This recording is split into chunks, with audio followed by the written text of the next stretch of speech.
Welcome to the School of Life. Life is hard, but you have got to be harder. I'm Mrs. Collins, your life coach. Let's get started with Unit 1, Lesson 6, Z-scores and percentiles. Our essential question for today: how can we use and interpret data on the normal curve? For today's lesson, we are going to start off by looking at a scenario for how we can use our standard deviation and our mean to actually interpret data on our normal curve. Do note that the scenario that I'm going to present, or that we'll look at first, we do not have all of the background knowledge for it as of yet. We're going to gain the understanding of how we can actually answer this question today, but note that there are a significant amount of background skills that you actually do have. So there's just a couple of more things that we have to learn before we can actually answer this scenario. So Miss Jordan's second period geometry class took their final exam. The scores were normally distributed, and the class had an average of 73 and a standard deviation of 9 points. Diana, a student within Miss Jordan's class, got an 84 on the exam, and she claims that she did much better than the rest of her classmates. Meanwhile, Stefan, another student, got a 54 and claims that he didn't do much worse than average. So we want to know, is either student correct? And how can we tell how far from average a score is? So once again, we'll learn the skills for how we can actually answer this question. And here's what I mean by we don't have the necessary skills yet. In the past, we would take the fact that we know the average, which is our mean, which is a 73.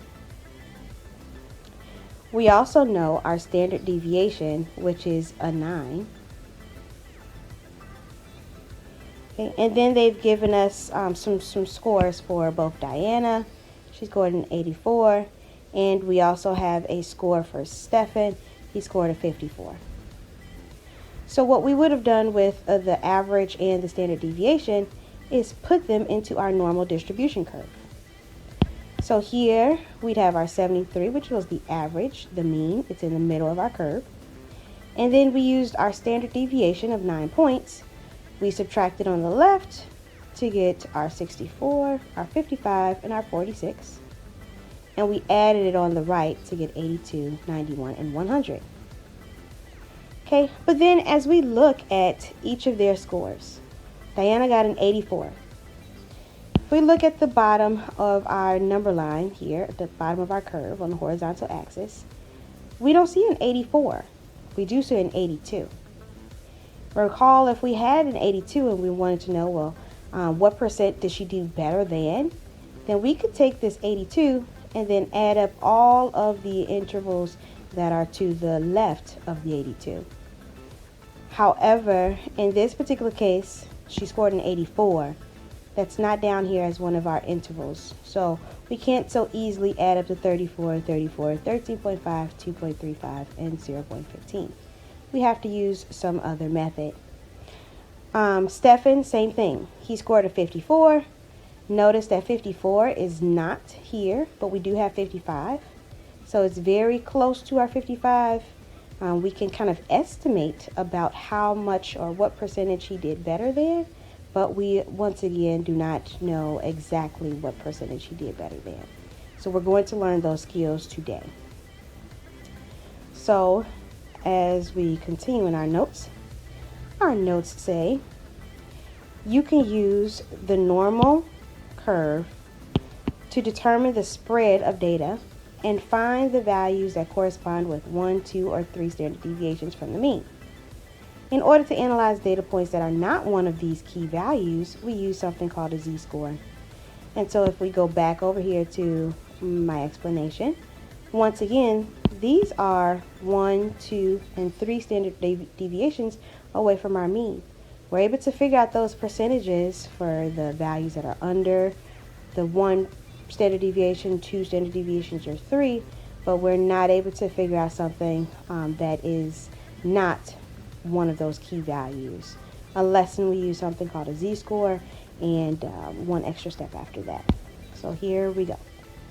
A z-score tells you how many standard deviations or how far a value is from the mean.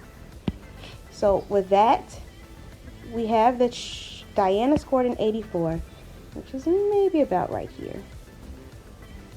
It's about an 84. Her score was about an 84. We know that one standard deviation from the mean is that's this 82, but we want to know how many standard deviations from the mean is our 84. To do that, we'll be using this z-score formula. We'll take the value, we'll subtract the mean, and then we'll divide the standard deviation. So we'll use a z-score formula. Once again, it will tell us how many standard deviations or how far a value is from the mean. Okay, there's a couple of quick things that we should note before we go ahead and start. And those things are, if you get a z-score that is positive, it means that your data point is above the mean. If we get a z-score that is negative, it means that our data point is below the mean. And if we get a z-score that is 0, it means that the data point is equal to the mean. As a picture, if we have a positive z-score, that means that our number that we're looking at or referring to is on the right of our mean or above the mean. If we have a z-score that is negative, it means that our number is below the mean, which means to the left of the mean. And if our z-score is 0, it means that we are right here. We're actually on the mean. This is equal to the mean. All right, so let's first practice using or finding the z-score. So we're going to use the z-score formula, which is highlighted here in the yellow. So example 1, we're given that the mean is 19. So the mean is 19. We have that our standard deviation is 2. And we're looking to find the z-score for 16. So 16, this is our value. So then we would do z equals our value, which is 16, then minus our mean, which was 19, divided by our standard deviation, which is 2.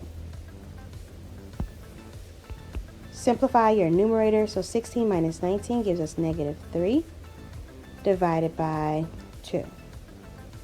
Negative 3 divided by 2 is negative 1.5.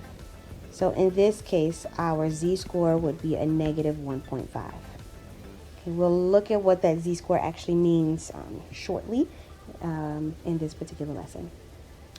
For number 2, we're given that the mean is 315. Our standard deviation is 46, and we have a value of 461. And so we're finding the z-score for that value.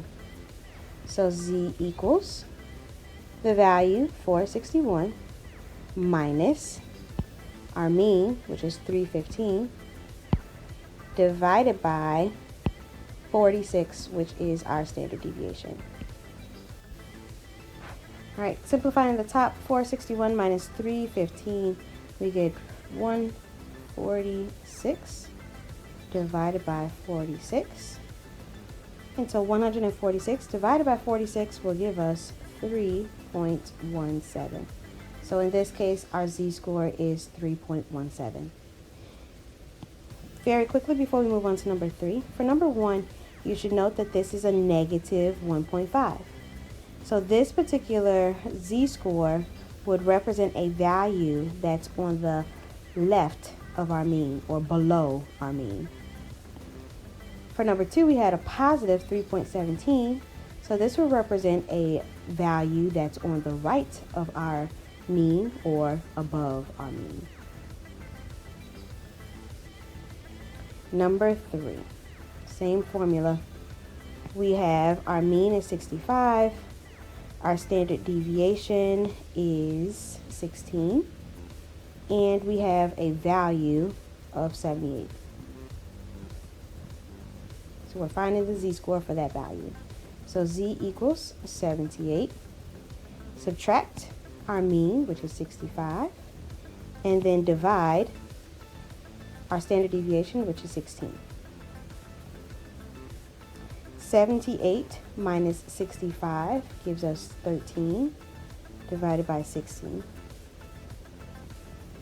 And 13 divided by 16 will give us 0.8125. So our z-score is a positive 0.8125. So in this particular case, because it's 0.8125 and that's positive, this value of ours, 78, is on the right of our mean, or it's above our mean. You can also tell that by looking at it. This value is 78. Our mean was 65. 78 is above 65. Same thing here. 461 is above our mean, 315. It's bigger than our mean, 315. So we know that this should have come out as a positive answer. But then when we're going back over to number 1, we have our value was 16, but our mean was 19. This value is below 19. So we should know that this z-score should have come out as a negative number. Okay, let's continue. So thinking back to our scenario from the beginning of this particular lesson, we have, again, Ms. Jordan's second period geometry class. They took this final. The class had an average of 73, a standard deviation of 9. Diana got an 84, and Stefan got a 54. What we want to do is find the z-score for both students. So find the z-score for both students. So let's look at it. So the z-score for Diana. Well, Diana's score was an 84. So we have 84. Subtract our mean is 73. Divided by our standard deviation of 9. So 84 minus 73 divided by 9. In this case, we are going to get a 11 over 9. And 11 divided by 9 gives us 1.22. So her z-score is 1.22. That's her z-score. For Stefan, very similar. Stefan scored a 54, so z equals, his score was 54. Subtract the mean, which is 73, and then divide by the standard deviation, which is 9. In this case, we're going to get a negative 2.11. So his z-score is negative 2.11. So then what does this mean? This means that Diana's score is 1.22 standard deviations above the mean, and Stefan's score is negative 2 or 2.11 standard deviations below the mean. Let's try 2 more. Looking at Ms. Jordan's 8th period class, we have an average of 78, a standard deviation of 14, and we're asked to figure out the z-scores for the following students. So find the z-scores for the following students. We have Michael, who scored a 95. Well, the z-score for Michael, we take his 95. We will subtract our 78, which is our mean or our average, and then we'll divide it by the standard deviation, which is 14. When we calculate our math, we should get 1.21. So the standard deviation for, the z-score for Michael is 1.21. His score is 1.21 standard deviations above the mean. Okay. For Ryan, Ryan scored a 71. So we're going to take Ryan's score, 71, subtract our mean, 78, and then divide it by our standard deviation of 14. This will give us negative 0.5. And so his score is 0.5 standard deviations below the mean. All right, so we're going to go ahead and move forward, and we're going to look at how those z-scores relate to percentiles. So how does the z-scores relate to percentiles? So those z-scores, once again, were our standard deviations. They told us how many standard deviations below or above the mean we are. So we can also figure out the percentages, like what percent is below this particular value, or what percent is above this particular value, and so on and so forth. So a percentile is a number that tells you what percent of the data falls below a certain value. We can use a z-score table to find percentiles. Now, the z-score tables looks like this. Lots of numbers, I know. Okay, but you'll find that using the z-score table is not as complicated as it may look. But this is our z-score table. All right, and here's how it goes. We're going back to that exact same scenario from above, where we're looking at Miss Jordan's class and we're comparing Diana's score and Stefan's score. So we're going to now use our z-scores that we came up with for both of them, and we're going to determine the percentage of the class, or we're going to determine how much of the class or what percent Diana did better than, and we're going to do the exact same thing for Stefan. Okay, so first off, let's recall some information from before. We did find Diana's z-score, and if you look above in your notes, we have a z-score for Diana of, so z was equal to 1.22 for Diana. And let's just go ahead and fill the z in for Stefan. Stefan's z-score was a negative 2.11. And once again, you can go back and confirm that by looking above in your notes. So that's the first thing that we needed to know for each of them. Diana, her z-score was 1.22. Now, in order for us to figure out then Diana did better than blank percent of the class, we're going to go over to our z table.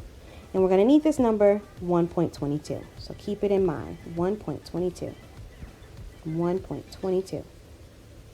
Okay, here's our z table, z-score table. So in order to use our z-score table, the first thing we're going to look at is this z column. Okay, Diana's number, once again, was 1.22. We're going to first locate 1.2 in this column labeled z. So 1.2 is located right here. Okay, that's 1.2. I'm going to highlight that row. This is this row. We'll be looking at this row of values. And then the second thing that we'll do is look for the very last digit, and that would be here, 0.02. And then I'll highlight this particular column. Okay. Lastly, we're looking at where those two, the row and the column, intersects, and it intersects right here at 0.8888. 8888, 4 eighths, 0.8888. Okay, so once again, we took her z-score, which was 1.22. The first two digits we look at or locate from our z column. Here was 1.2. And then the very last digit is a 2. So we use our columns up here. And there's our last digit of a 2. We come down and see where they intersect. They intersect once again at 0.8888. 8888. 4 eighths. All right. So then we can take that number. Let's go back over to our notes. And we'll have 0.8888. Well, this is the decimal form. We need to change this number into a percentage. To do that, we move our decimal 1, 2 places to the right, and this becomes 88.88%. So she did better than 88.88% of the class. She did better than 88.88% of the class. So she almost did better than almost the entire class in Diana's particular case. All right, Stephen. Stephen scored that 54 on his test. His z-score when we calculated it earlier was negative 2.11. Well, let's see what percentage that translates to. So if we go back to our z-score table, on the very first page, you'll notice that in your z column, you don't have any negatives. But we have for him a negative 2.11. So his z was negative 2.11. So let's look at this page, negative 2. And as you can see in your z column, we're looking for the first two digits, negative 2.1. Negative 2.1 is located here. So we're looking in this row. And then we need our last digit to be a 1. So here's our 0.01. And that's here. So for him, we zoom into this number. We have 0.0174. 0.0174. So the z-score matches up with 0.0174. So for Stefan, we have 0.0174. If we change that decimal into a percentage, move the decimal over twice, and we have 1.74%. So Stefan did better than 1.74% of his classmates. So in this case, he didn't do better than the majority of his class at all. In fact, 90-something% of his classmates did better than him. So he did not, his claim was not true. He claimed that he didn't do much worse than average. Average in this case would have been that 73. He scored a 54. He only scored above 1.74% of his classmates. That's not very many people. So in this case, his claim was not true. But Diana's claim was. She did do much better than the rest of her class. The rest of her class, she did better than 88.88% of her classmates. All right, in example 2, remember Michael and Ryan from up above. We calculated the z-scores for them. Michael scored a 95 and Ryan scored a 71. So what we're going to do is use their z-scores. So Michael had a z-score of 1.21 and Ryan had a z-score of negative 0.5. And what we'll do with each of their z-scores is find the percentage that they did better than for the class. So what percent of the class did they do better than? So for Michael, z-score of 1.21. Let's travel over to our z table. We're looking for a z of 1.21. Locate your first two numbers in your z column. So 1.2 is located here. And we're looking at this column, this row. And then the last digit is a 1. So we're looking at a 1 in the hundreds place, which will be here.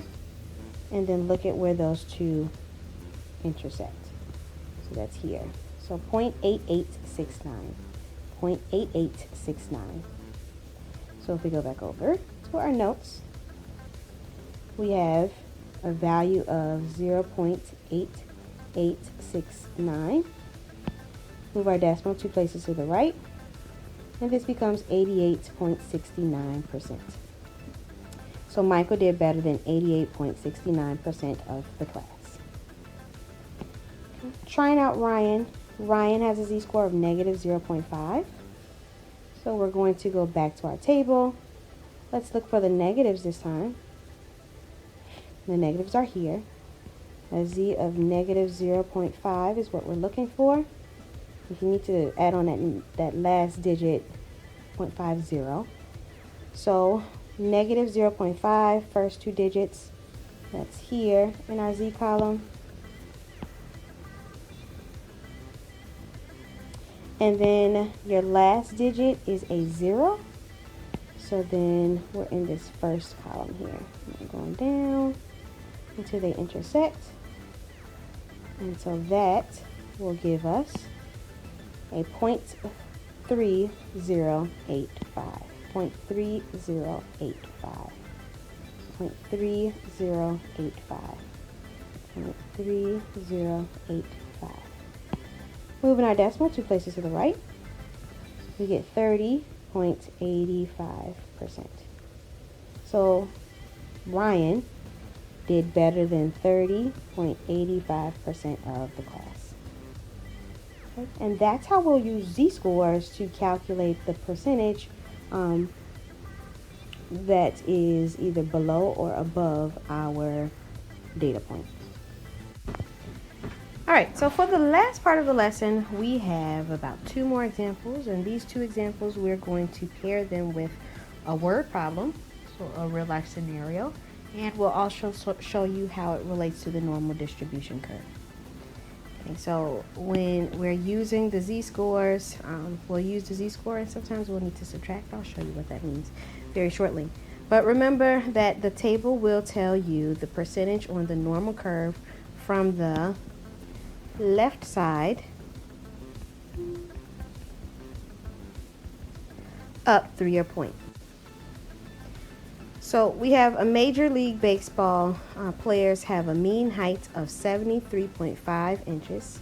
So the mean is 73.5 inches. And a standard deviation of 2.25 inches. Let's just say the word of 2.25 inches. Okay, so we need to find the percent of baseball players who are shorter than 72 inches. So if you can recall back a couple of weeks ago, we would have had in our percentages inside of our normal distribution curve, our 34, 13.5, 13.5 here, 2.35 here, 2.35. Then we have our 0.15 and 0.15. Okay, and what we would have done is gone to the number line at the bottom of our normal distribution curve, and we would have looked for 72. But notice the 72 is not here. It's not one of our intervals, or it's not one of the 1, 2, or 3 standard deviations away from our mean. So therefore, we need to figure out, well, then how many standard deviations is 72 away from our mean? And that's where we're finding the z-score. So looking for the z-score is our very first step. We have the value of a 72. We subtract our mean, which is 73.5. And then we're going to divide it by our standard deviation, which is 2.25. When you use your calculator, you should get that this is a negative 0.67. So our z is a negative 0.67. Okay, so this means that our 72 is a 0.67 standard deviations away from our mean, and this was our mean. If you could think about it, one whole standard deviation below our mean would have been at the 71.25. 0.67 is 0.67, so about 2/3 below our standard deviation. Sorry, 2/3 below, 2/3 standard deviations below our mean. Okay, so it's not one full standard deviation below our mean. Okay, but the next thing that we would do with our z-score is go ahead over to our z-score table. And our z-score table is here. We have a negative 0.67. So let's go to the negatives. And let's write it down just so that we can reference it. Negative 0.67. And we're going to locate the first two numbers, 0 and 6. So negative 0.6 is here. Let's highlight that column. Let's write this row. And then the next thing we'll do, we'll go up to the top. Our last digit is a 7, which is here. And so we'll highlight this column. And we need to go down some more. And so we're here. So negative 0.6 ending in a 7. Those two meet here at 0.2514. 0.2514. 0.2514. So therefore here we have 0.2514. We need to change it into a percentage. So 1, 2. This becomes 25.14%. So what that means is where 72 would be on our number line, which is about right here. Okay, so if 72 is about right there, 72, then what this is saying is that if we looked at the amount of heights that are shorter than 72 inches tall, then that's everything in this region. And so if we were thinking back to our notes from last week, we would have added up the 0.15, the 2.35, 13.5, and then we're not adding up this entire interval here. We're only adding up a small little slither of that 34. But all of this together here, all of this together is 25.14%. And so we needed the z-score and the z-score table in order to figure out that 25.14%. Okay, so that's the visual of what we're doing. For part B, we're looking to figure out, find the percent of baseball players who are taller than 76 inches. So this time we're looking for taller than 76 inches. So once again, noticing that 76 is not one of the numbers on our, it's not one standard deviation away or two standard deviations away from our mean. So therefore what we're going to do is kind of estimate where 76 would be, and perhaps it'll be somewhere close to here. So 76 inches would be about there. We're looking to figure out the amount of players that are taller than 76. So that's everyone in this particular region. Okay, we can almost estimate it. We know that this little space here is 0.15%. We know that this space here is 2.35%. And we know that this whole region here is 13.5%. But we don't need the entire 13.5. So we know that it'll be more than 2.5, but less than 16. So our answer will be somewhere between 2.5 and 16. So let's go ahead and figure it out. Let's first off find our z-score. And in this case, we have that z is equal to, let's use our value, 76, minus our mean, 73.5, divided by our standard deviation, which is 2.25. This gives us z equals 1.1. 1.11. Okay, so 1.11. So our z value is 1.11. So then we're going to go over to our z-score table, and we're looking for 1.11. We're in the positives. So again, 1.11. Locate your first two digits. They are here within your z column. So we're going to be looking at this row. All right, and then we're looking for our last digit, which is a 1, which is here. And we are going to go down on that particular column. If we zoom in a little bit, those two colors intersect right here at 0.8665. 0.8665. Okay, so 0.8665. So we have 0.8665. Changing that into a percentage, we have move it over twice to the right. This is 86.65%. Well, let's go back and analyze that. That's 86.65%. This definitely is not 86.65% of our data here in this little region. It's not. Okay.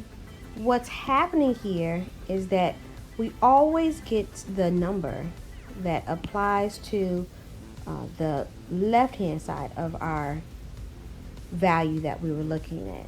So what's really happening is that all of this here is 86.65% of our data. So what we need to do in order to figure out this blue side, the side that we actually want, is subtract our number from 100%. So 100% minus our 86.65% will give us 13.35%. So our answer is actually 13.35%. And as it was stated earlier, we knew that this particular region had to be more than 2.5, but less than 16. So in this case, it is. It is 13.35%. So our answer for the amount of baseball players who are taller than 76 inches, so it's taller than 76 inches, is 13.35%. And we are done.